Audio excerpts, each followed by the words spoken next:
But there's our stairs. Yay, we found it before the waypoint, which is absolutely what I was hoping for. I don't want the waypoint to down here.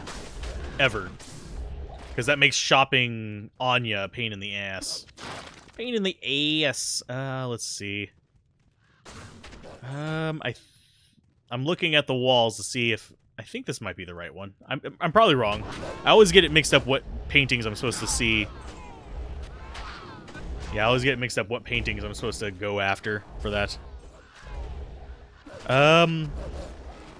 Right now we are doing Project Diablo 2.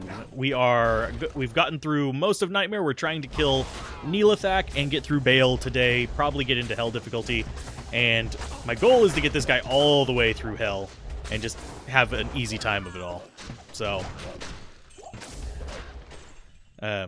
hopefully that's getting through to you, but yeah, this is my blind playthrough of Project Diablo 2, and the knowledge from regular Diablo 2 is helping in some ways and hurting in others. Mainly hurting in my expectations of different skills, so, or pieces of equipment and stuff like that. It did help in making Heamosu's adamant actually useful, which is something I never thought I would say. Heamosu's adamant has just always been high defense garbage for me. And yes, I am one of those that doesn't really care about defense on any of my characters. I would much rather have resists and block rate to do that. And nope, that's the wrong way too. Oh, and we heard a gem drop. Ooh, flawless emerald. Yay. And I've been hoarding gems. I need to hoard some more, but I've noticed that people aren't picking them up in this either. They never pick them up in regular Diablo 2 anymore either. But that's early on. Picking up those gems, super useful in pretty much any Diablo mod that, well, lets you use gems. As far as, there's some that don't. There's some where, like, gems are still in the game, but they're just so depreciated that, like, they're not used in any formulas anymore. They're not used in, yeah, at least back in the day there were. People were just too fascinated with runes. They'd introduce new ones. There was a mod that added the most broken mechanic. I can't remember what the name of the mod was. But basically they made it so that, let's go ahead and teleport right on top of him. And he's going to start corpse exploding, which is going to kill all my stuff. Oh, no, we got him before he started corpse exploding. Ha ha! But there was a mod back in the day where it would drop these, like, small incremental items that you could just infuse on your armor infinitely. So you could stack, like, hundreds and hundreds of them on one piece of equipment and make god equipment. Sat there and farmed something in normal that just gave me a crap ton of, like, fire damage. I was one-shotting things in normal. Yeah, there's some broken mods out there. This one's not. This one's fairly well balanced still. There's some oddities about it, but nothing too terrible. I do like it, though. I like going through this stuff. So let's go with Deckard Cain, identify my shit. My shit! And that's probably why I'm not invited to the wholesome groups. I swear a little too much. I'm sorry. It's just one of those things. Oh, we got another little baby magic find. Yep, we'll go like that. I think that is... Yeah, we're getting our magic find started. There's Saigon's plate. That's not bad. That is terrible. Do we keep that? No. I kept the other one. I don't need a lot of just junk charms. If I'm going to keep just straight life charm, I'm going to have to do, like, a thing with, if I'm going to keep, yeah, junk charms, I'm going to have to do a mule specifically for it. But I don't want to. Right now, I only have the one mule that is the character I'm using to hold my namesake. So, and there's Neelathak down. We could name something. I'm not really interested in naming something after Toasty 2.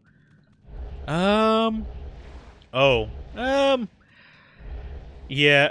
Oh, you were doing the thing with Sanders Riprap. The Sanders Wand, I think, if I remember correctly. The Sanders Wand, the only reason that doesn't actually work out very well is it doesn't cause bleed. Generally, the reason why you want to use Malice and stuff like that is it causes bleed, which is just like passive damage over time, and it's pretty decent damage. Whereas just hitting things, you have to be able to, like, actually connect to get that be worthwhile for it. which necromancers usually don't. Best place to farm in normal, though, it depends on your level, honestly. I would say if you're well, actually, you can go up to about 35 before absolutely have to get through Act 4. But, yeah. Probably River of Flame if you're over 30. For that, Canyon of the Magi is pretty good. 37. Trying to think. You are doing a Summoner Necromancer, so... I'm trying to think of the best way for you to get through that. Honestly, it might just be a situation of grinding face on him. You should have revives by that point, so you'd probably want to go with, I want to say, I think they're called Gore Riders in Act 4. The big, like, thick arm guys, they actually have a crushing blow chance. So they can do some damage against Diablo. So they would actually knock off a % of his life rather than just a little bit while they're alive. But use those as revives. Even if you have to, like, clear out the actual sanctuary, the Chaos Sanctuary first, and then go back into River of Flame to find them, it usually helps out a ton. Summon Necromancers are really, really tough to do bosses with in vanilla. Until you're, like, really, really late game. Late game, you're going to have all these plus skills and you're going to have a teleport available, so... But until then, it's really hard to do things like Telestomp, which I could show off with this character, actually. I could show off Telestomp again. Let me find a durable enough enemy to show it off. These guys should work. By Telestomping, once that actually comes alive, all my guys appear inside of him and attack him all at once. So it does a crap ton of damage. But I don't think you can even shop a teleport wand yet. Or a teleport staff or any of those things. Because I'm pretty sure that's end of normal, beginning of nightmare, if I remember correctly. It's one of those things that I don't usually shop for very much anymore because I have just a few I can transfer around. So my memory is a little bit foggy on that. You have let's see. I need to find a tougher enemy because we are actually just trouncing everything to really show it off well. I was using it against, well, boss mobs, but as we teleport in there, you see it just causes that one enemy to collapse. Because the way the targeting works, your melee characters, revive you, your melee units will actually try to attack the closest thing. So by teleporting inside of something, by selecting it and then teleporting onto it, it causes them all to attack that one target because it's closest. Inside of you is the closest target. So they just go after that. The ranged ones are a little bit different, a little bit more fiddly, but not too bad. And yes, I'm grabbing waypoints while we're here, because I like having my safety waypoints. And it works out good, it's just you got to get that teleport in, and it works. That's pretty much the main thing that makes the Summoner Necromancer kind of viable in vanilla Diablo 2. But yeah, you have to do that and Corpse Explosion for vanilla Diablo 2 to really be like running through things fast with a summoner. It's kind of like with the Poison Necromancer, you are poison plus Corpse Explosion, because Corpse Explosion is OP as hell in regular Diablo 2. Ooh, and we've got actual boss mobs here.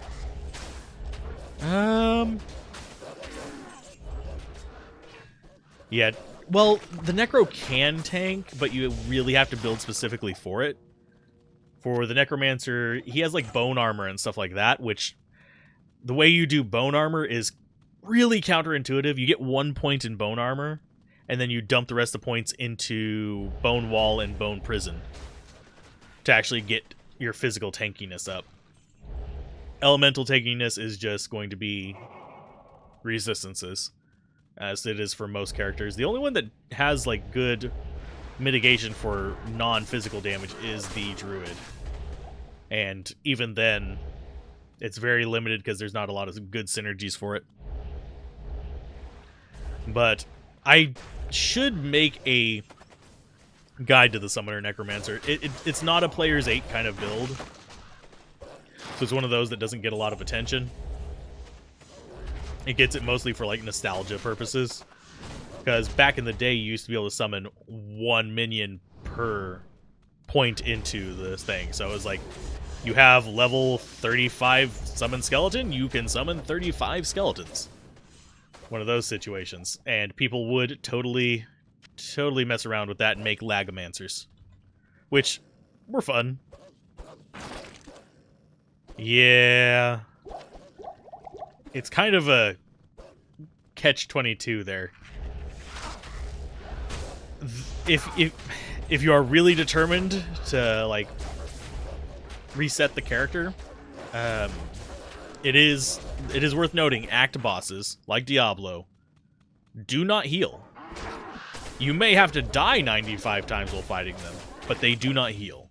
They are the only monster that doesn't heal. And where the fuck are our stairs up? I swear I have been everywhere except for... Is it seriously? Oh, God almighty. Is it really just going to be right down there? It's going to be. But, yeah. They don't heal, so you can just slowly just chew through them just a little bit at a time. As long as you're doing a little bit of damage, you will eventually kill them. And since it's... I think you're going through on single player, you don't have to worry about the servers going down and kind of borking you out of stuff. So... Like, why? Why does it do this to me? That is only one socket. That's gonna be worth gold. I'll keep it. I'm gonna have to gamble once I get up into the 80s anyway. But getting up into the 80s as far as levels go is not too difficult once you get to hell. But until then, good luck. But one thing that is going to be nice for you whenever you actually do finally get through Diablo, I seriously would recommend just, if you're gonna stick with it, yeah, running in a circle whenever he does his lightning is a good strategy as well. Funnily enough, his lightning is more dangerous in normal difficulty than in any of the other ones in vanilla Diablo 2. So, keep that in mind, that in Nightmare and in Hell difficulty, just running up and hugging him, he can't hit you with his lightning. And it's kind of an overpowered strategy that's kind of hilarious at the same time, because there's a bug with how they implemented it, where basically he has like this weird gap that forms in front of him in the higher difficulties because his lightning reaches further. They made the gap go further too. So he summons it way further out from himself than in normal difficulty. Let's see. Oh, yeah. That's one reason why I keep relatively simple builds. This one may have a lot of skills like hotkeyed, but I'm literally just flicking between the two. Because having a lot of different skills will bite you in the butt. I generally recommend having like 1 or 2 primary skills, unless you are really good at like StarCraft micromanagement kind of stuff. Because you will be pressing all the buttons if you do that. I need to be a little bit more careful with my mana. We are keeping our guys alive, but I'm just wasting mana resummoning that every 5 seconds. Have it from only being able to summon 1. Also accidentally summoning it while I'm clicking on things. But really, there's not an easy way to get out of that kind of pickle other than just grind your face against it like a brick wall. Yeah. It's gonna take a while. If you're having trouble killing him with that, there's not really many good places in Act 4 to grind past 37. So, and as far as summoner skills go, I would 100% recommend, if you do stick with it in Nightmare, max out actual summon skeleton first before you max out the skeleton mastery. Because the points into... You're going to want really strong base skeletons. Because revives are a little inconsistent because they die after 3 minutes, but... What I would probably recommend doing is get through the Arcane Sanctuary, just do what you can there.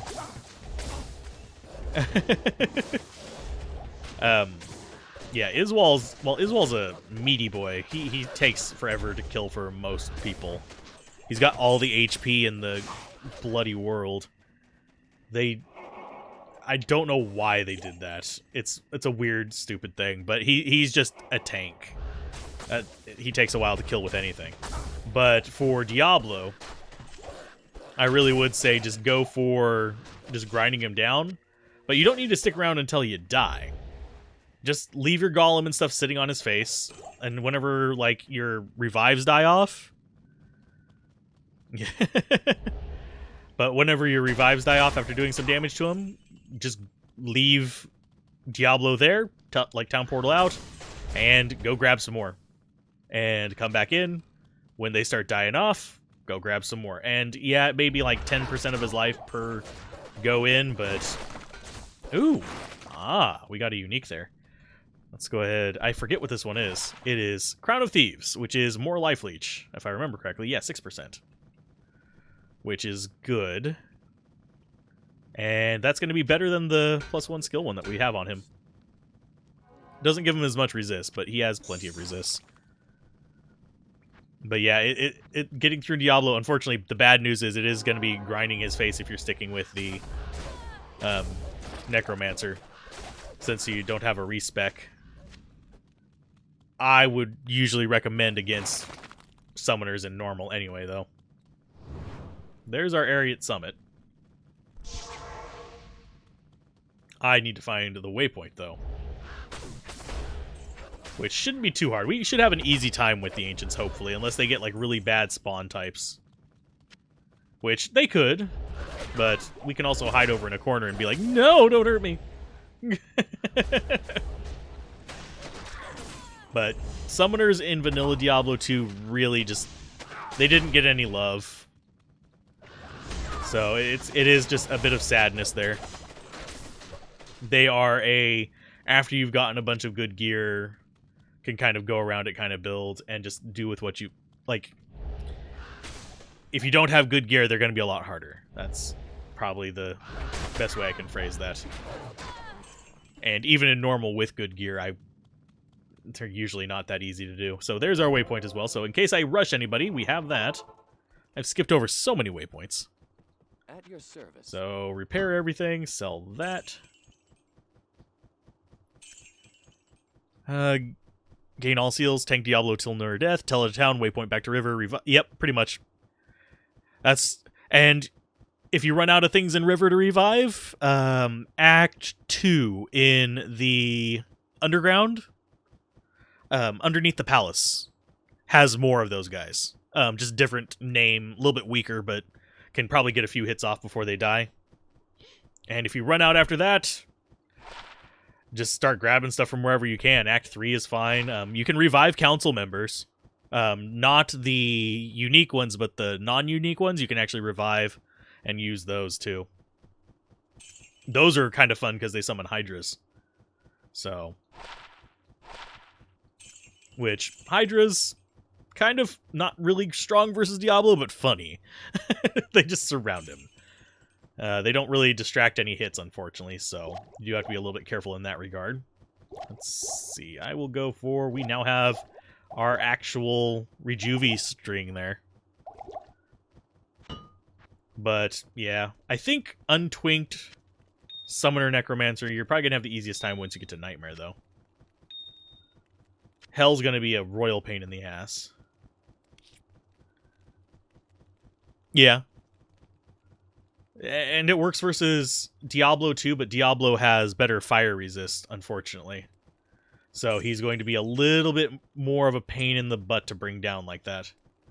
But that's just because Diablo's a pain in the butt. And generally speaking, once you get past Diablo, and this is one reason why you may want to just grind face into him, and just spend that hour just right against him, and throwing everything you have, Good afternoon. Is once you get to Act 5...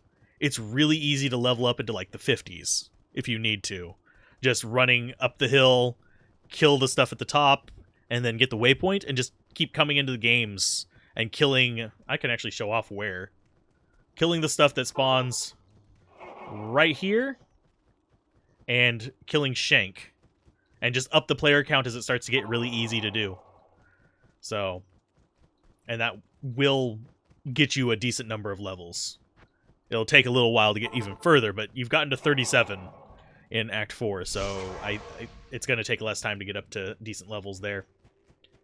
So let's see, we've got these guys. So, hi, Ancients. We're going down this way. Actually, we may not need to. Come on. Oh, he's immune to physical. You son of a bucket. Down portal. I am totally resetting him there. Because I'm not doing an immune to physical there. Did he... Oh, I was like, did he despawn? Oh, lordy, that would have been nice, but I don't think he's going to. Okay, so, yeah. So he's not immune to physical. I don't think any of... Okay, so they're not immune to physical. That's good. And I need to just stay out of their way and let my minions do their job. And I don't think I need to even worry about cheesing them. Yeah, our guys are doing fine. They're kind of having trouble keeping on target, but they're doing fine. There's one down. Take out Korlik next. You are going to have a hell of a fight against the Ancients because they, however, unlike Diablo, if you can't beat them the first try, there is no second try. So, yeah.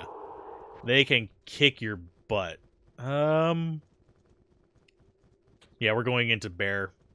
It's bear territory. And he's going to keep going up in damage. So that's going to be fun.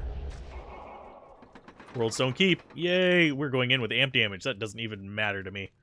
Because I can resummon all my amp damage, little bastards. Let's see. Revival guys. We got Ghoul Lords. Not too bad of summons here. This floor is not terrible. If we were in Hell, it would be actually really good because then I could farm for actual items. But unfortunately, we are not there. We're still in Nightmare! And everything's going to die. Ooh, immune to poison. Yeah, I'm not too afraid of immunities right now. We have 2 major damage types. So, unless we get some, like, dual fire... I mean, physical cold immunes, we are good. And land on top of him. There you go. That was a telestomp.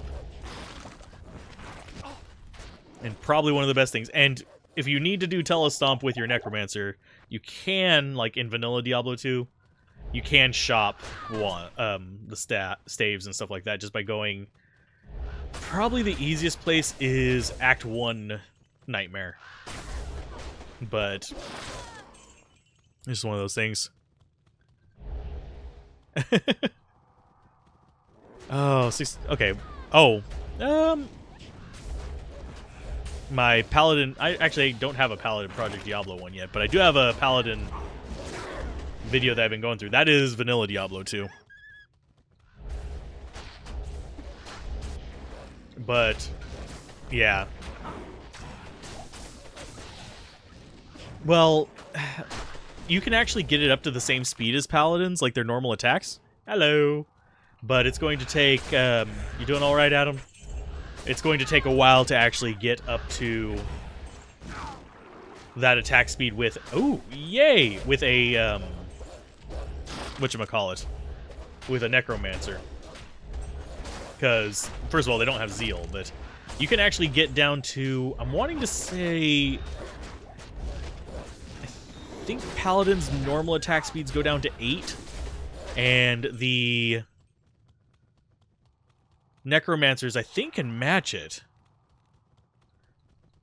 I would put the link in chat, but I would have to actually, like, pop out of the game for a little while, and I do want to kill Bale real quick before I do that. And I could give you a link to an actual attack speed calculator.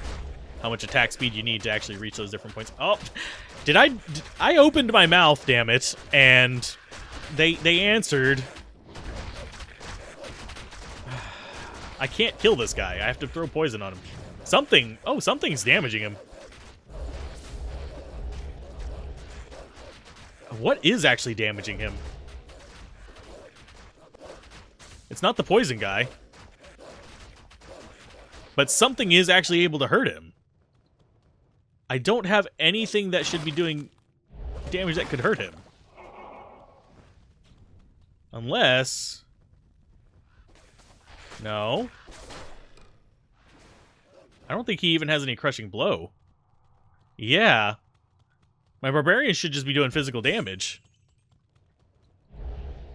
Because I switched him over to ethereal still driver.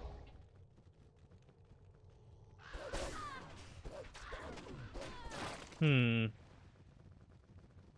looking. He's gonna do his little laugh and smack me in the ass thing. Maybe he was getting hit and he was doing charge bolt?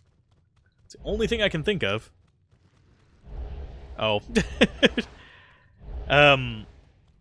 It's a German attack speed calculator, but there's an English version of it. So I would have to look at it to tell you exactly the fastest attack that the the necromancer can get. But nah, thank you though. Infernal dagger. I thought infernal was a wand.